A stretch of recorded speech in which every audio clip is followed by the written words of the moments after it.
So this is a bit of an unusual video for me because normally what I do is I would read a book and then I would make the video where I would review it and I would talk about it. But the book that I'm reviewing, The Yellow Wallpaper, as I've probably clicked onto this video because you've seen it or you also liked it or you're unsure if you're going to read it, which, spoiler alert, this is not spoiler free because I am very rubbish at trying to figure out how to do spoiler free reviews.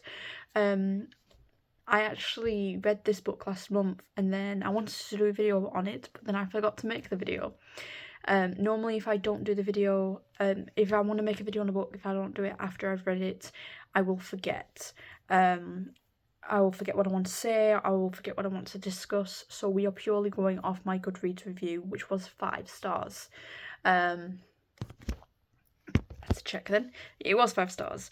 What I will say before I go into my review, which you can also see on Goodreads, is I really liked how The Yellow Wallpaper by Charlotte Perkins Gilman discusses or rather this is how I interpreted it as the viewer and the reader of the book.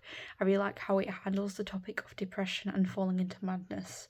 I thought the book was weirdly relatable but also quite scary and then horrifying to see how the main character was slowly starting to lose their fight and their struggle with depression.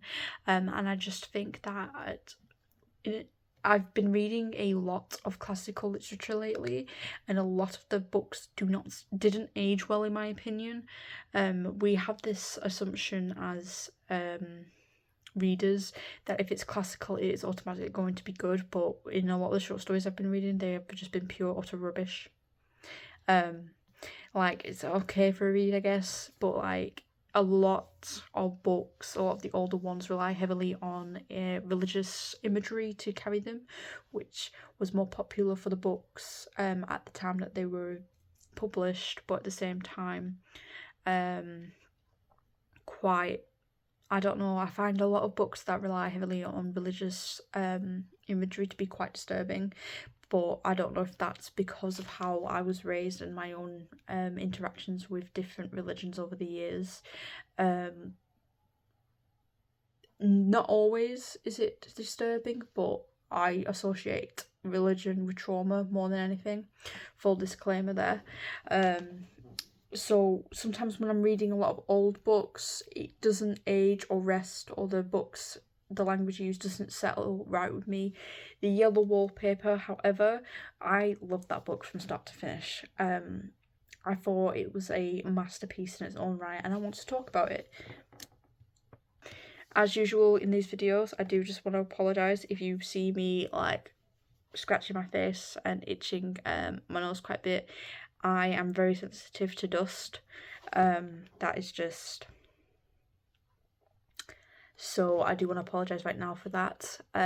But without further ado, let's get into the review. So I've got my Goodreads up here because again I read this last month, and last month somehow I managed to read 140 something books, which is insane.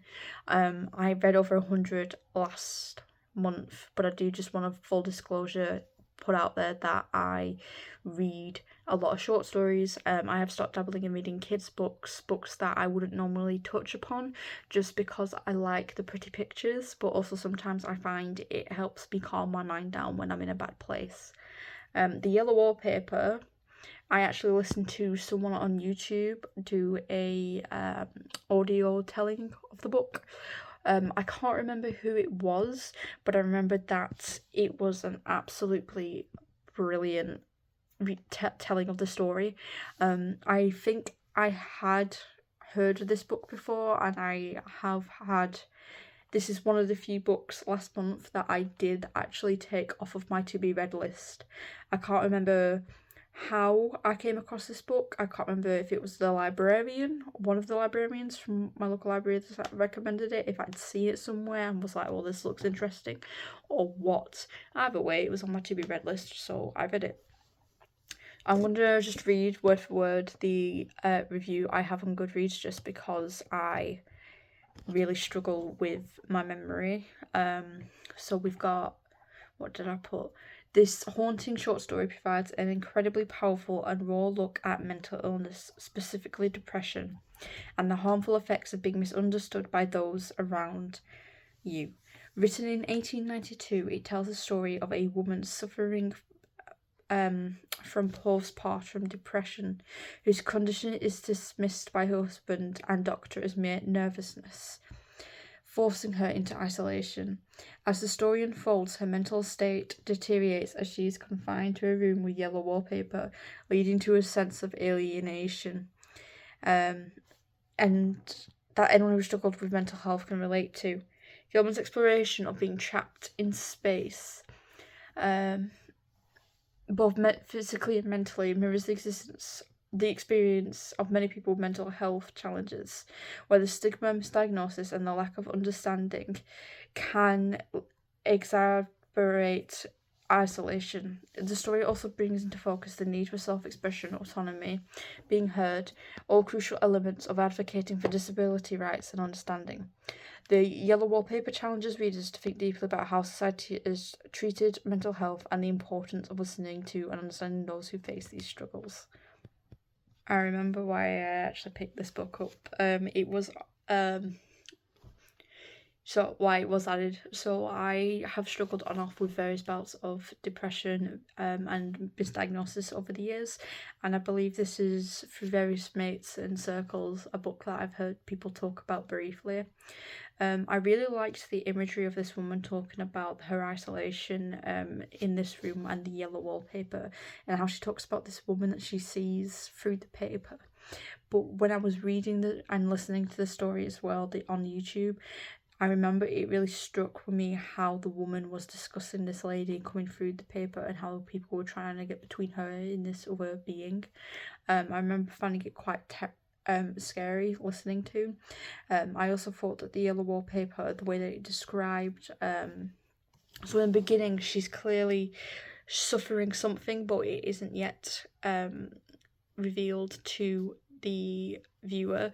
But as you read through the pages, and this is something that the person who was reading the book, I also through YouTube, the version at least that I was looking at, got quite obviously made very apparent how her attitude towards being alone and misunderstood, and how she was becoming more self-aware, but she seemed to slowly be going like losing her mind. I thought this book was very interesting for a mental health perspective, because quite often when we do speak about mental health, there's a lot, it's not something that you instantly see, it's something that can change over time, and I thought that feeling and that struggle was captured very well in the pages. I also really like how even though this was wrote over 100 years ago, it's still very relevant today. So we've just had Disability Awareness Month, which I only just found out is a thing. Not Disability Awareness Month, Disability Pride Month in July, which is another reason why I wanted to read some books about disabilities and things like that. I didn't know that the book was about postpartum depression. I don't know how that went over my head. I don't know why that's been wrote in my review, but I have no memory of thinking that, which is really confusing me. But I just found out after the birth of a child. What child? I can't remember. I'm gonna have to go back and read this, Anna, because I can't remember there being a mention of a child. I did find it quite confusing, because I was like, well, what's her name? But she was talking about her husband and how he's held in very high esteem and how he must be right because he's a man. And I just thought, this is such a sad story of a woman being not just ignored, but like abandoned because she's a woman, and surely a doctor's gonna know and understand and be able to treat her, and he doesn't seem to be providing her any of that support or care. It fascinated me to this story, but I also felt really seen by this book because I struggle with doctors as well, and I feel like quite a lot of the time when you go into a doctor's, you're there to get help, but it's like they're being very dismissive sometimes, or maybe like you're overthinking it. I don't know, but like with recent struggles I've had with the doctors, I did find this book quite comforting, especially as I've been in and out recently myself. I do highly recommend this book. It does cover quite a few sensitive topics. I don't know what version people.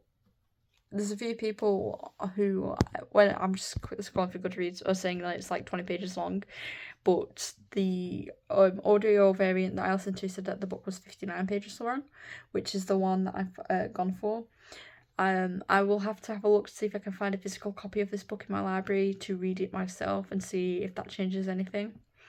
Because I read it online whilst listening to the audio variation that someone's done for YouTube. But if I can find out where the which one I listened to, I will post a link in the comments so you can go listen to it yourself, because the dramatisation of it was absolutely brilliant. I was listening to it while I was doing some cleaning around my house, but I highly recommend this to anyone.